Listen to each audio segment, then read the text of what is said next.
நம்ம ஆட்சிக்கு வந்த அடுத்த நிமிஷம் என்ன செய்ய போறேன்னு சொல்றேன்.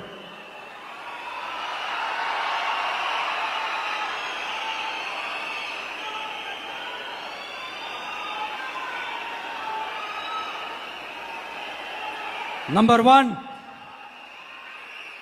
தமிழ்நாட்டில் இருக்கிற எல்லா குடும்பங்களுக்கும் உறுதுணையா இருக்கத்தான் நாம் அரசியலுக்கே வந்தோம்.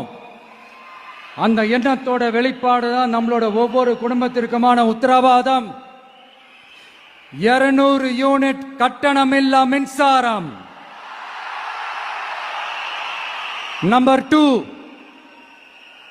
என்னோட பாட்டி, அம்மா, அக்கா, தங்கச்சிங்க எல்லாரும் தமிழ்நாட்டில் எல்லா இடத்துக்கும் அனைத்து அரசு பேருந்துகளிலும் கட்டணம் இல்லாமலே போகலாம். நம்பர் 3, சட்டம் ஒழுங்க சரியா ரொம்ப ஸ்ட்ரிக்டா நிலைநாட்டியே தீருவோம்.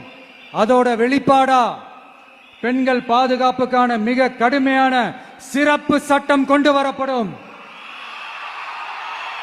அது மட்டும் இல்ல, நம்ம இளைஞர்களோட பாதுகாப்புக்காக போதைப் பொருள் தடுப்பு மற்றும் ஒழிப்புக்கான சிறப்பு சட்டம் கொண்டு வரப்படும். And I will visit one district headquarters, that is the collector's office of Tamil Nadu, to meet the public of that particular district and receive their petitions. இதை நான் ரெகுலரா பண்ணுவேன். இதெல்லாம் செய்வோம்.